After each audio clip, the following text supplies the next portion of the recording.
Here we go. Our final review of the evening is going to be Everything, Everywhere, All at Once. We're all very excited to review this film. This film is a 2022 American science fiction black comedy action film, written and directed by David Kwan and Daniel Scheinert, collectively known as Daniels. There you go. It stars Michelle Yeoh, Stephanie Hsu, Kei Hu Kwan, Jenny Slate, Harry Shum Jr., with James Hong and Jamie Lee Curtis. The plot follows a Chinese-American woman, Yeoh, being audited by the Internal Revenue Service, who discovers that she must connect with versions of herself from different parallel universes in order to prevent the destruction of them all by a powerful being.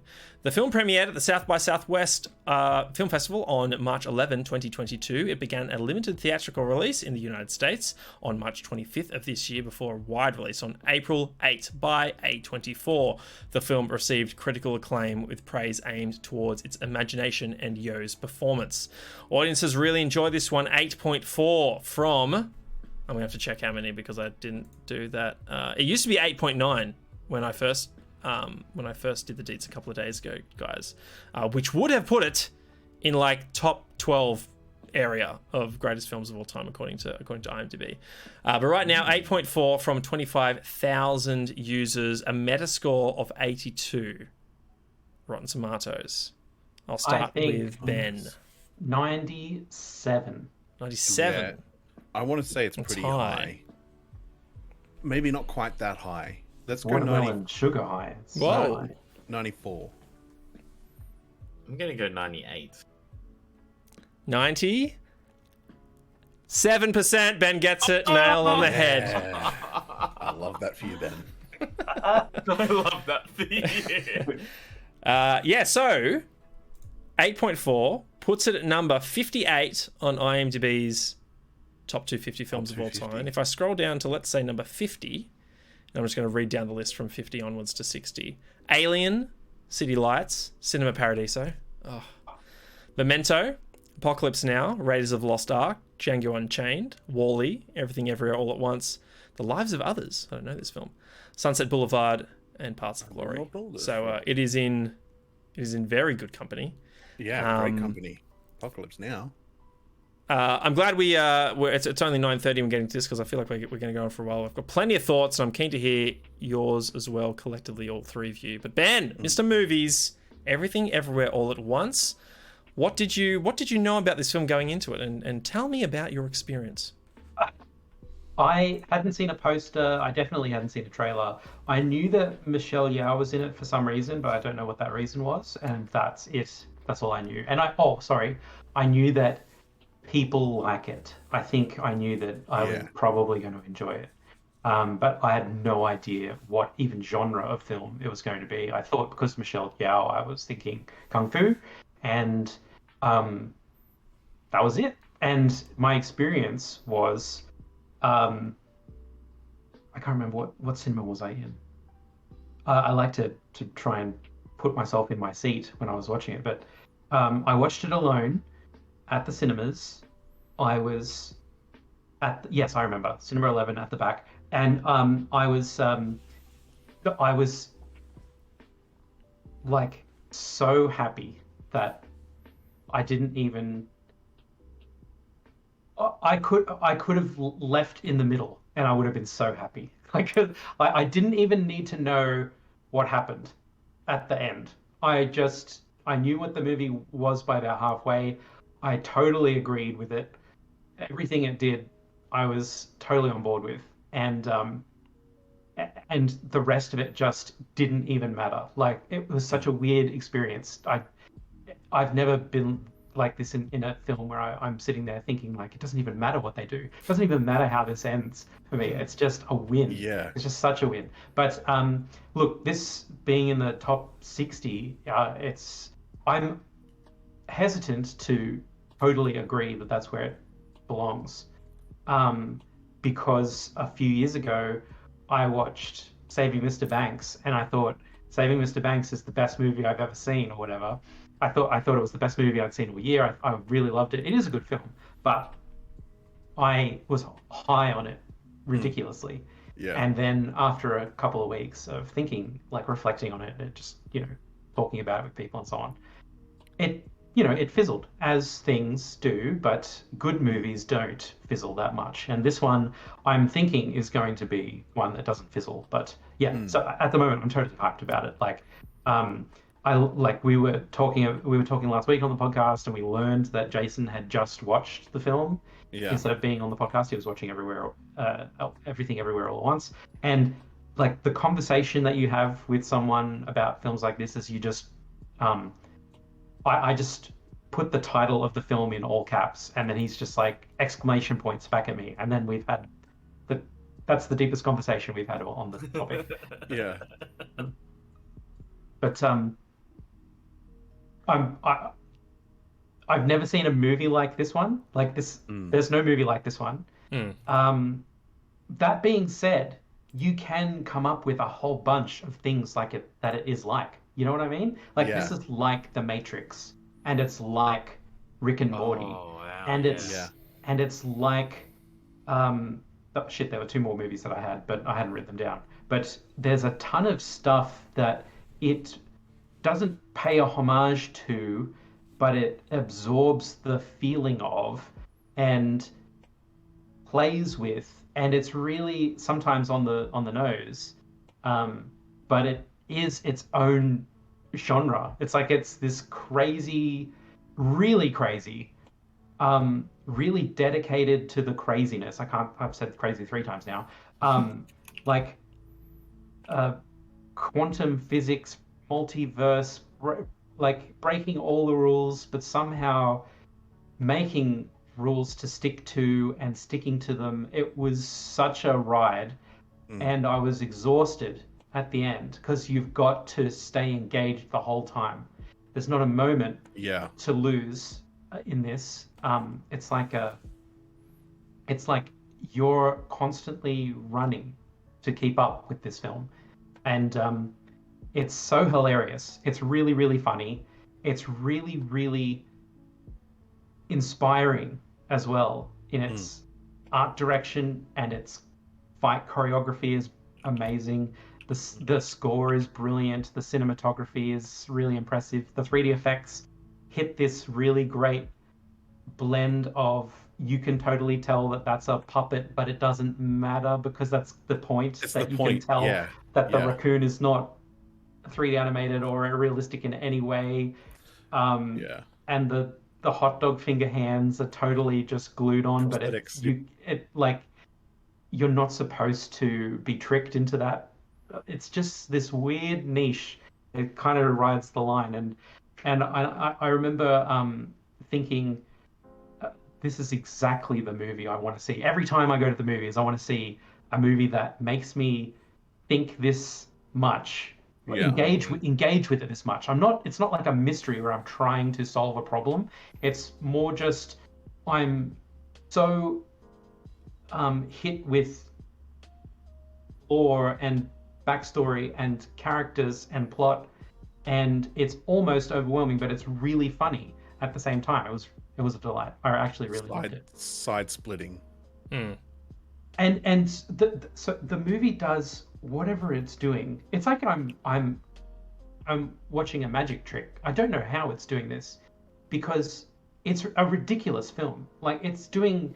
There's a small thing. I'll try not to spoil really anything about this gem, but there's this gag that is a guy depantses himself and then tries like with all his might, like his life depended on it, to jump onto a giant butt plug. Like butt first, falling on top of this thing to impale himself on this butt plug. And anything close to this is, I will lean back and disengage. I'll go, that's ridiculous. That's too much. That's so stupid. I hate stupidity for stupidity's sake or for a laugh's sake. And for some reason, I am fine with it in this one. In fact, I was laughing at it this time around. I was like, it was so absurd. So it's not funny because it's absurd. No, but it is absurd. It is absurd, but it's funny because in the context of the movie right now, this is the funniest thing that could happen, and not because of its absurdity. I don't know what to even say. It really was like being so sure that there's no way that David Blaine could know what my card is, and then he just shows it to me, and you can't do anything but laugh. It's just like I was tricked. Yeah. I felt tricked because I was like, why am I enjoying this? There's no reason for me to enjoy this. On its face, like I'm wrong. I should be wrong. Something has happened to me that I enjoy this. And then there's just scenes in complete silence for like 3 minutes Yeah.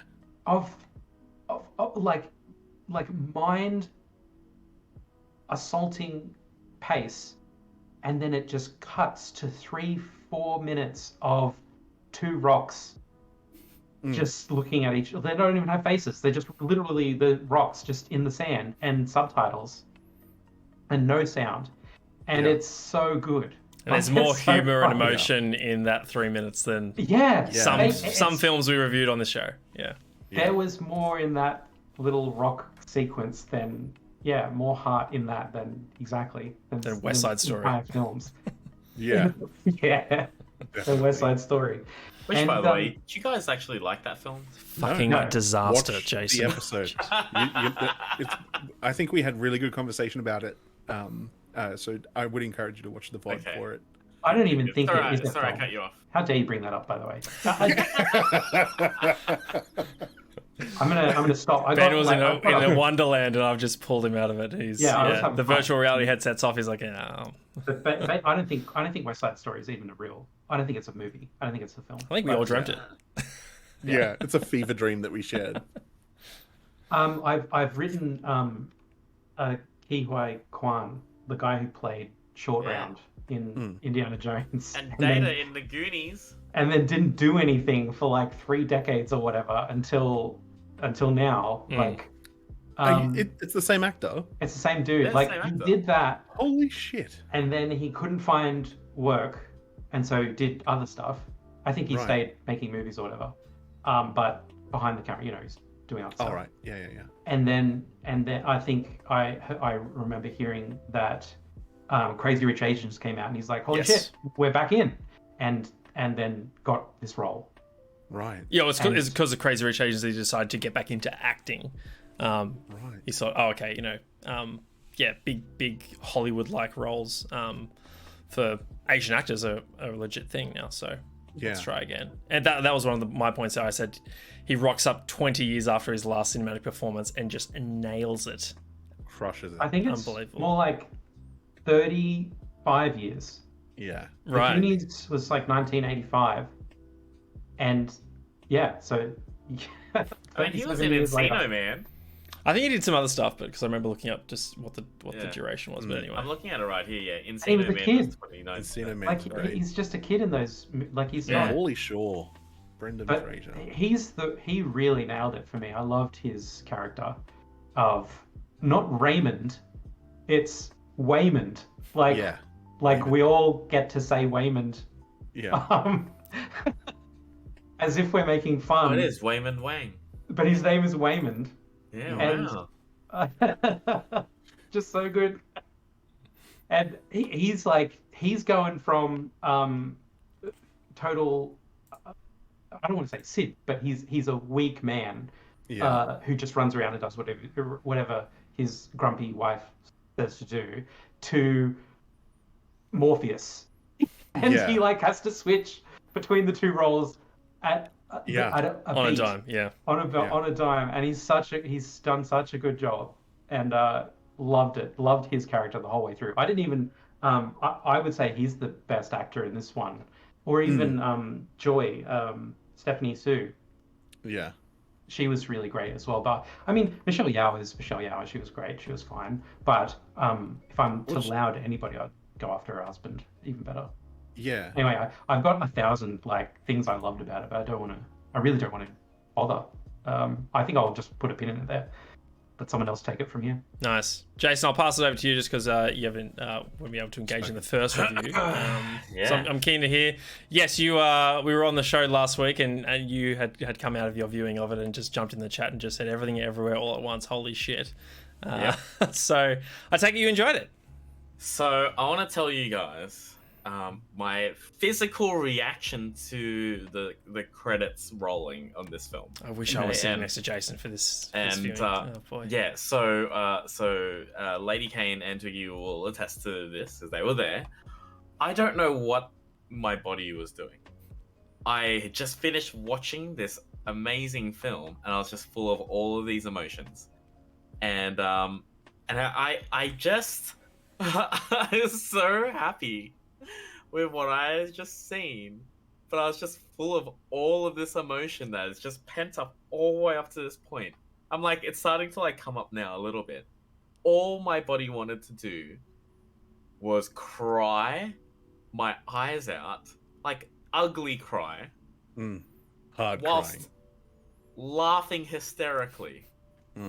I know that, Jason. Yeah, I can picture it. But it was like, I love it that. was like, because I was wearing a mask in the cinema, it was like a full split personality. Up here was like, I'm sobbing. I'm absolutely sobbing my eyes out. But then below the mask, I was absolutely full of joy, and I was just laughing my ass off. Everyone that was there, I was like, "Oh my god, is Jason okay? Is he like, it's okay, and I'm like, it's not like I'm completely fine. It's just that movie was fucking amazing. It's like, I'm not crying, you're crying. And like people were just walking by and going, "What the fuck is this guy on?" And that was before I started crying. And it was an assault on your senses. It was crazy. It was absolutely crazy. So I think I had no idea what this movie was about. All I knew was about Everything Everywhere All at Once had Michelle Yeoh in it, and I think I saw the first couple of seconds of the trailer on my Instagram feed, and she's just like in a laundromat. She's like dismissing her daughter, and she's like, "No, I don't have time for that. No." And that's all I knew. I was like, "Oh, I want to watch that movie. I've heard good things," and I kept walking through. And then I sat in the cinema, and the title card came up, and it said A24. I'm like, okay, Yeah, mate. here we go. A24. I tweeted this. A24 is like every time I see Annapurna Interactive on the video game, I know it's going to be a good film, and I know it's going to be a good game. Like Oxenfree, Annapurna. I was like, oh, great game. It's going to be out there. I don't know if it's always great, but it's whenever gonna I see be- A24, I know that it's going to make a statement. It's you know? It's trying something. Yeah. Like And- there's this and I'm here for movie they make called High Life, which was a Robert Pattinson film, and it was like it was too much for me. I couldn't enjoy it. And they made didn't they make Uncut Gems as well? That it's Yeah. just Uncut a Gems, lot. right. Like They It is a did. lot. They did Midsummer, and they did Hereditary as well. and Lady Bird. And Lady Bird, good movie. I think I watched it in the exact same. I watched Lady Bird in that exact same cinema I watched this in. Oh, Um, and the Bo Burnham film, the 8th grade film. I think they did that too. It was good with it. Yeah, that was a really good film. I got something on mine.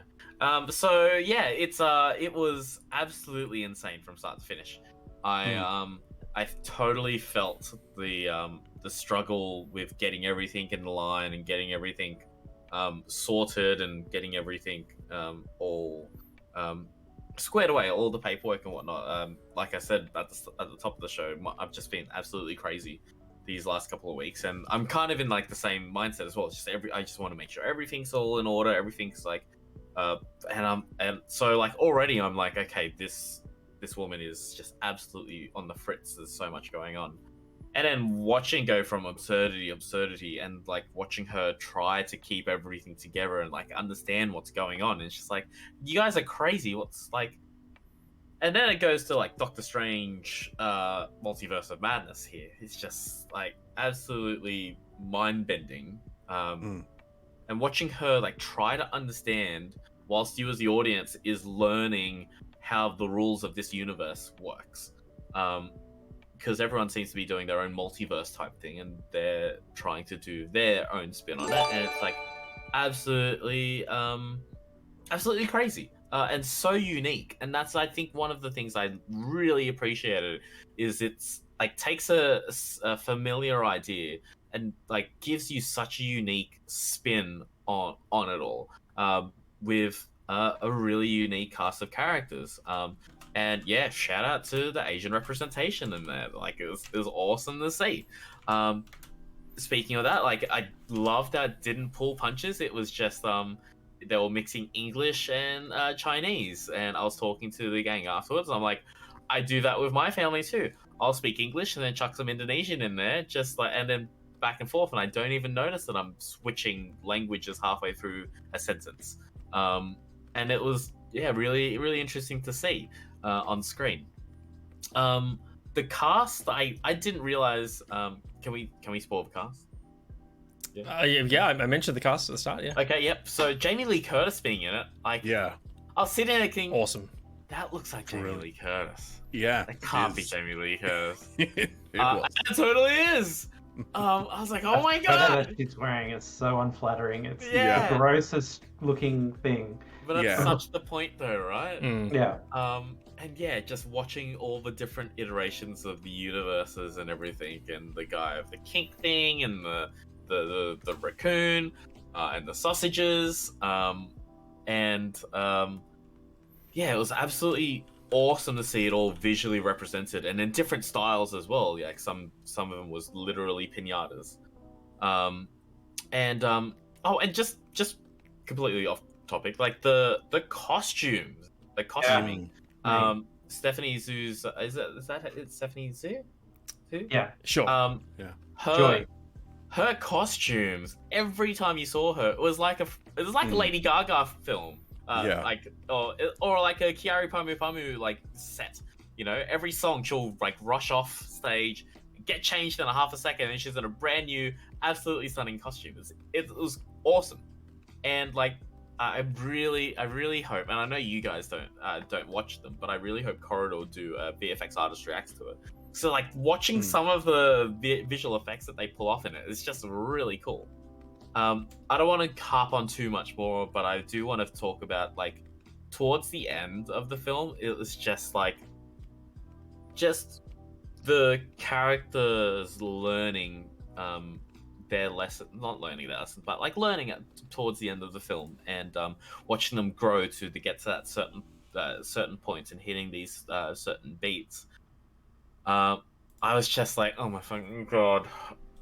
Like firstly I was like, ugh! But also I was hoping that it doesn't go through all this awesomeness to end on love is the answer trope, you know, like love is the ultimate answer. And look, at the end, I guess ultimately love and forgiveness and acceptance is what they worked towards, but it wasn't obviously like oh, love is the answer, and then that's instantly the end and the solution of the film. It's the same thing with the "you're the chosen one" bullshit trope. They totally line that up, like you're the one that we've been looking for, kind of you're Neo kind of deal. But then they put this silly slant on it, which it's not like you're the one because you're the best at everything. It's like you're the one because you are absolutely the worst in all of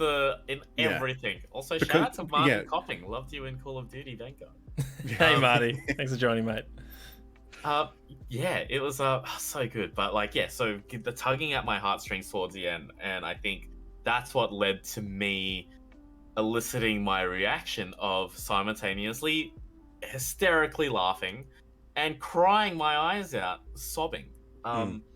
I've never had that reaction in a film before. I think the other thing closest to that reaction was when I watched Her for the first time. I couldn't say anything. I left the cinema just absolutely stunned and just not knowing how to feel or like what to do with your hands. Yeah, that's it. It was if you spoiler alert, do not run, do not walk, run and go watch this film.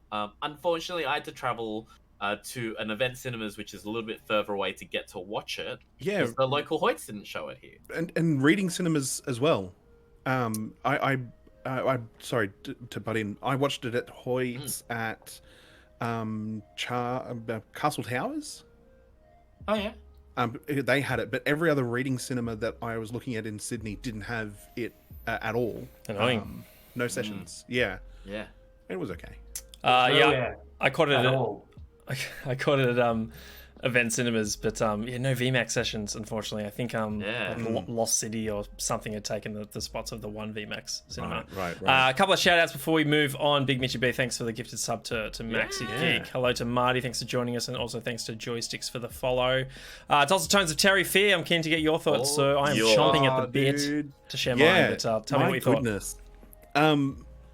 I tossed up the idea of taking a notepad into the cinema with me, and I am so glad that I didn't do it, because like Ben said, you can't divert your attention from the screen for a moment, especially once it gets going.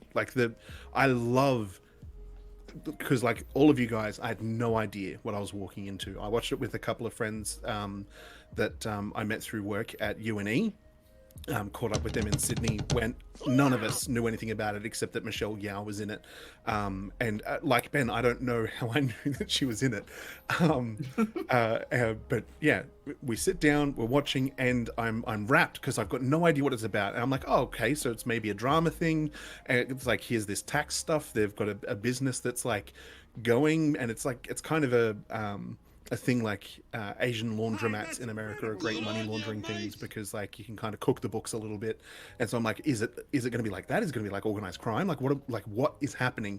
And then you see that first like shift in behavior on the security cameras of her husband. Yeah, right. And it's like, there's no explanation, like literally zero explanation for why he's like all of a sudden dancing around the laundromat, like he's Doing Jackie gymnastics. Chan. Yeah, just crazy stuff. And it's like, yeah, it's just mental kind of from that point. It really kind of paces up and ratchets the not the absurdity, but it's like, what the hell is happening right now?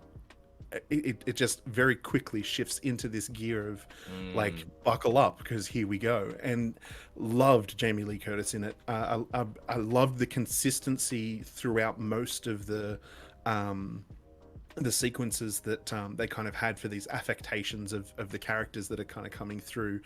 And I missed this particular one. We've mentioned the sausage fingers. Jamie Lee Curtis's character has like a carpal tunnel brace on her left hand. The sausage hand version of her has that cast on her left foot.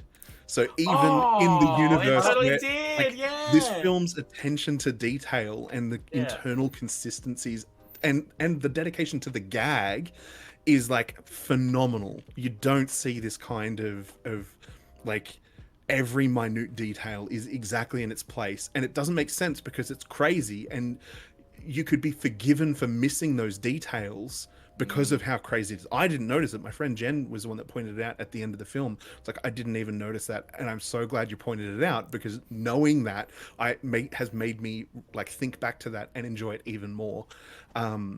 Brilliant film.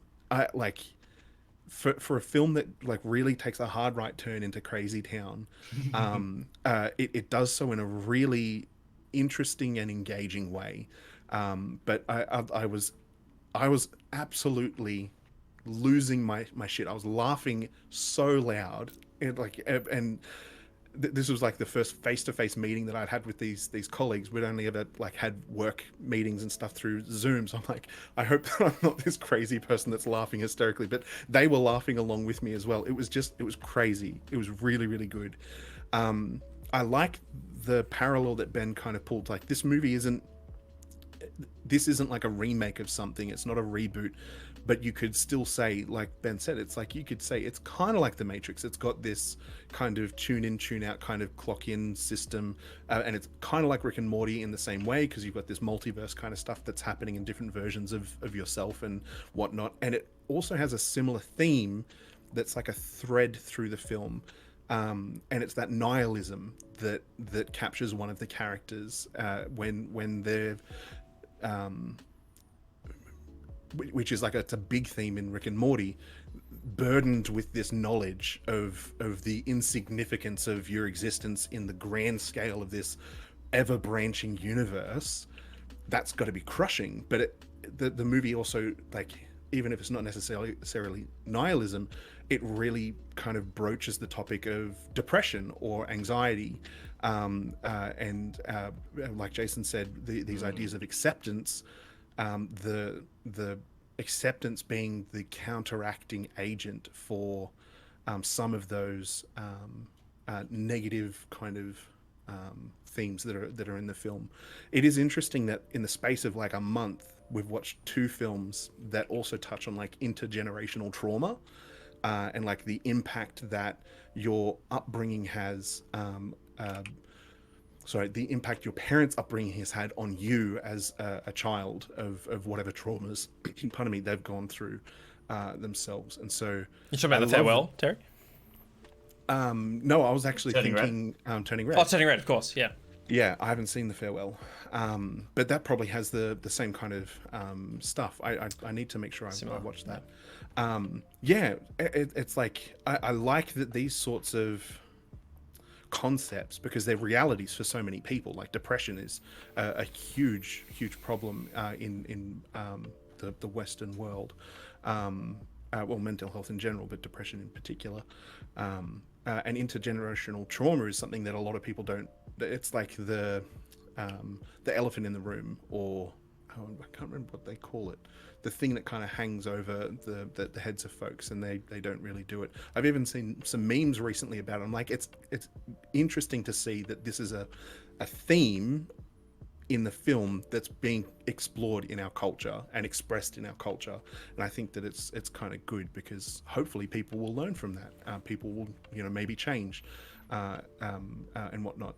It's kind of astounding to me that these really heavy themes, these deep, far-reaching themes that are like, I didn't know whether to laugh or cry at the end myself, Jace. Like I had a better handle on myself, and I didn't end up crying, but I couldn't form proper sentences as I was dwelling back on the film, and I almost felt like I needed to watch it again, just so I could experience it again through a different lens. And so I would definitely recommend watching it, and I would recommend watching it again. Go in cold if you can. I mean, you're here listening to us talk about it, so you can't really go into it proper cold, but yeah, watch the film and then watch it again, and get as many people to watch it as you possibly can. We're not sponsored by them, but like, it's just, it's like Her.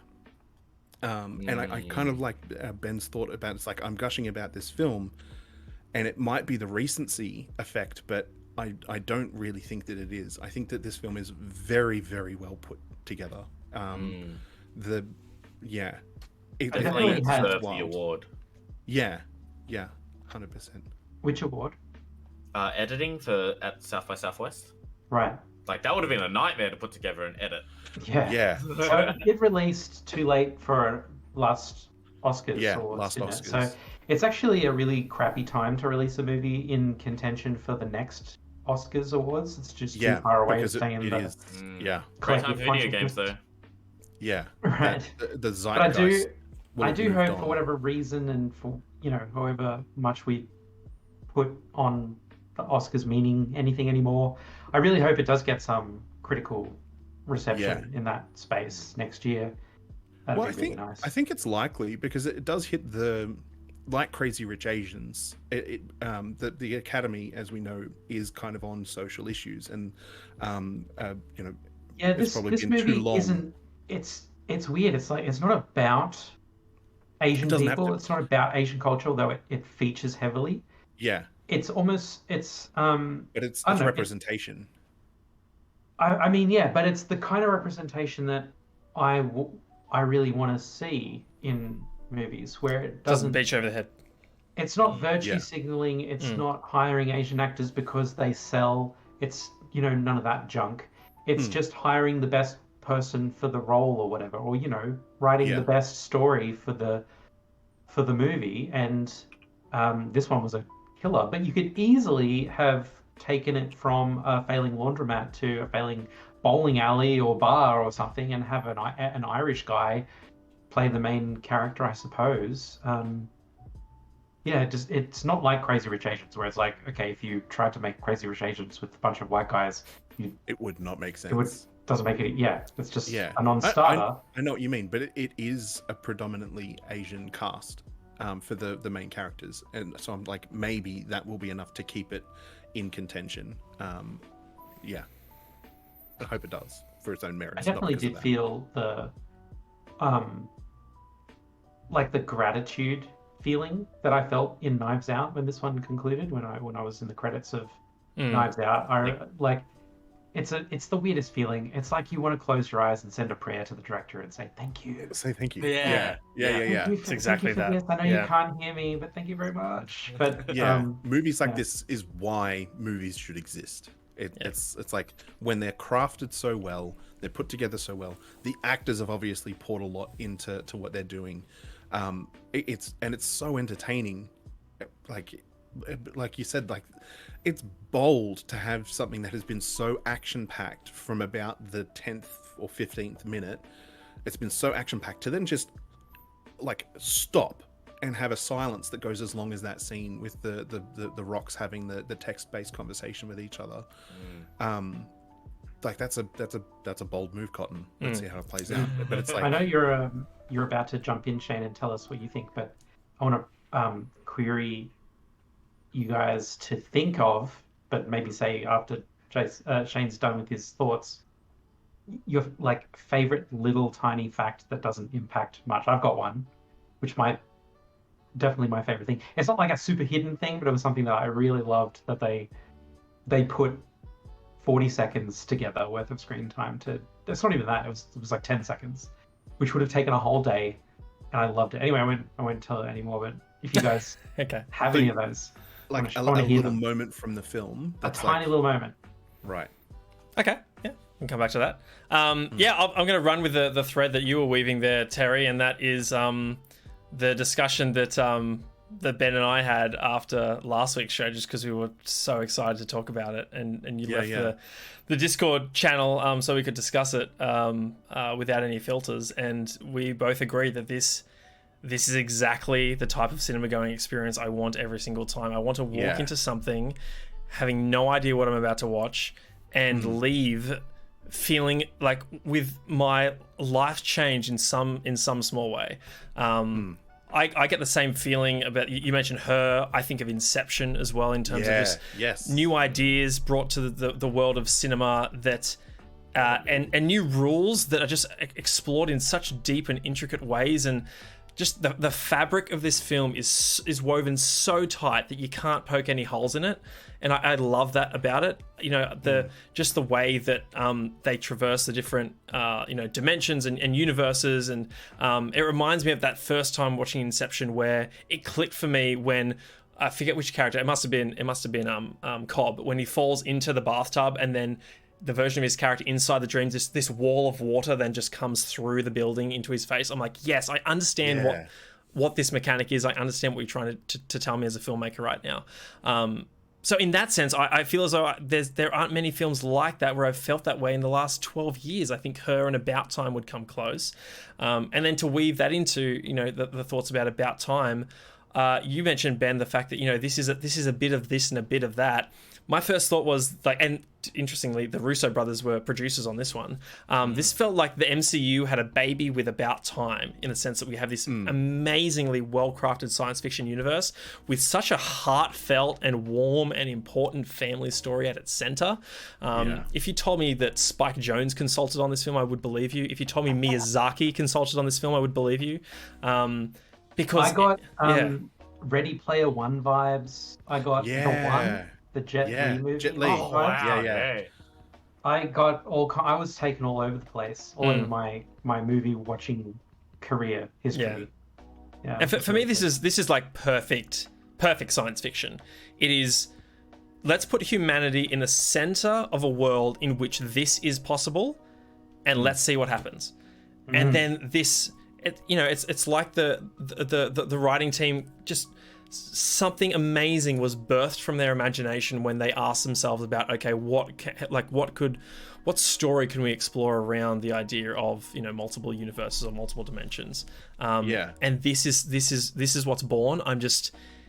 It's amazing to me. Like, I remember when we reviewed the Book of Boba Fett a while ago, where from conception, okay, we're going to revive the character of Boba Fett and we're going to explore his story. What can we come up with? And, you know, in my eyes, what they delivered was really lackluster in the sense that you had carte blanche to do whatever you wanted with this character, literally reborn from the sands of Tatooine. Let's take him anywhere. And they delivered that with that season of the Book of Boba Fett, and I was really disappointed. But this is the complete opposite to that, where it's just like it's nailing the brief. It's like you're given this creative constraint as an artist, and you're said, okay, explore it in whichever way you choose, and this is what they deliver. I'm just like you guys. I'm so thrilled that this movie exists. And similarly, Ben, like I had that feeling. I can't remember what film it was recently, where I was like, I was sad that the director wasn't on Twitter, so I couldn't just tweet at them, thank you. You know, there wasn't a way for me to like directly interact with this person, just to let them know that, you know, someone on the other side of the planet just really loves what they did here. That's how I felt. The Departing or Departures? Departures? It wasn't Departures. I can't remember what it was. It might have been a Linklater film. I honestly can't remember. Yeah. Right. And for me, like, just to tie us back into the title as well, this is everything all at once, in the sense that it is a comedy, it is a romance, it is an action film, it is this amazing family tale. It's ticking so many boxes, and I'm similar to you, Ben. I feel I'm blown away that it just is coherent at all. You know, it kind of reminds me when I walked out of Infinity War for the first time. I'm like, how did you create? How did you introduce this villain for the first time in this film? Immediately make him the most badass, most compelling villain we've seen in the last 10 years of science fiction cinema, but then also make each character have their own amazing moments, and be traversing half a dozen different planets at the same time in the space of 2.5 hours and deliver something so amazing.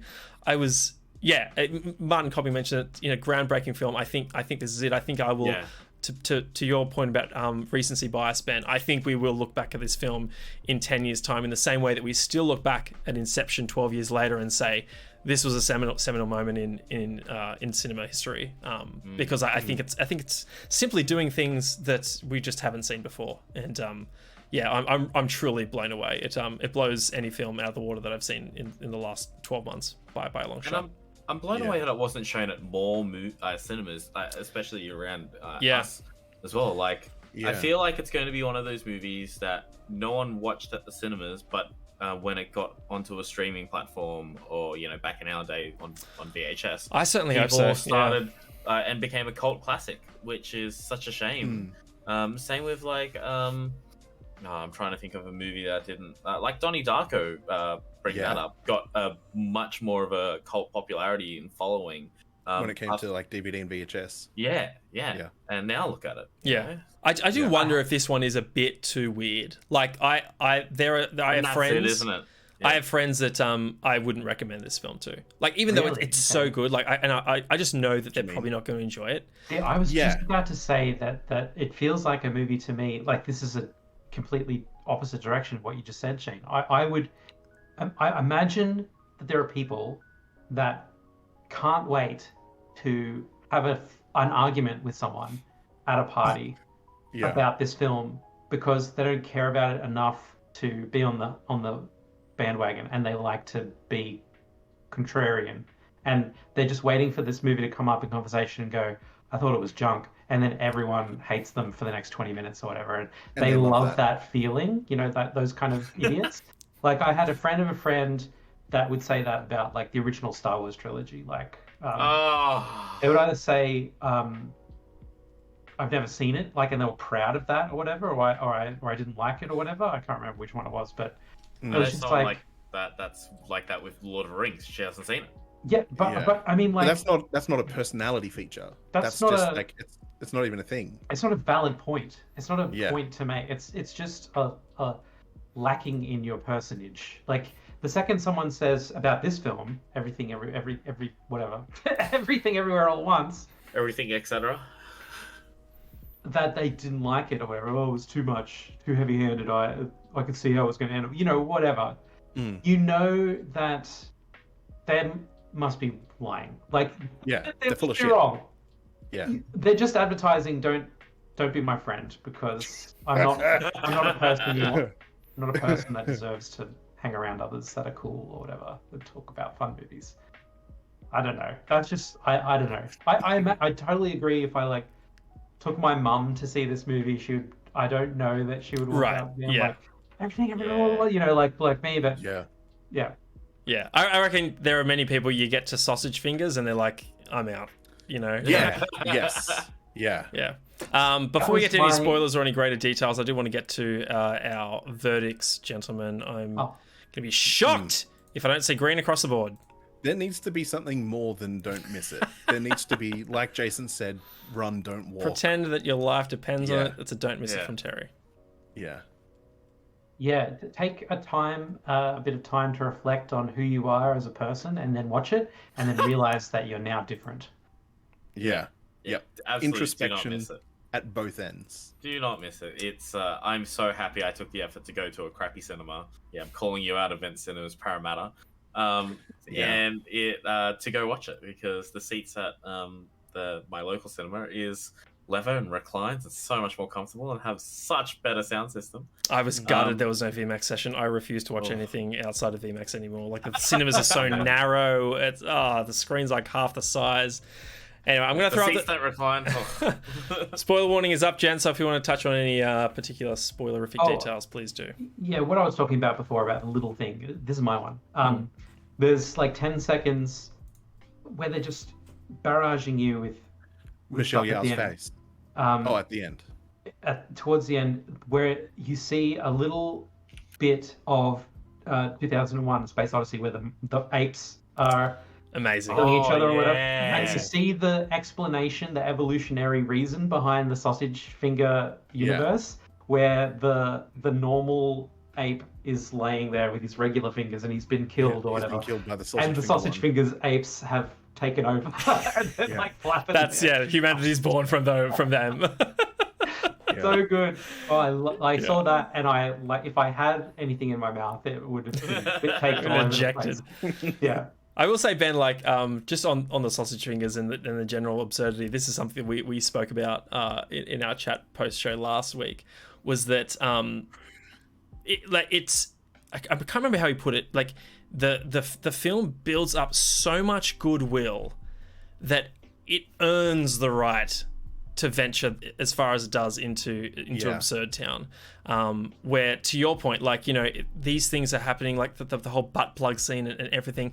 Half of the stuff that Deirdre does, like Jamie Lee Curtis's character, is just like completely absurd. Like when she's like, doing wrestling moves in the stairwell in slow motion. I'm like, if this happens in any other film, it is cringy, and you're immediately out, and you're completely removed from being immersed. But it's just like I said, this film is woven so tightly together that you just believe it. Like you are just automatically on its side and on board with whatever that it wants to do, because it's just so damn tight in establishing what it's about. I think it's just like, it's an honesty. I'm struggling to put it all into words, but it's part of the reason why I'm so blown away by this film. Like the fact that it got away with that. Not only did it get away with it, but it is a reason that it's fantastic. It's one of the top reasons. So yeah. Well said. Yeah.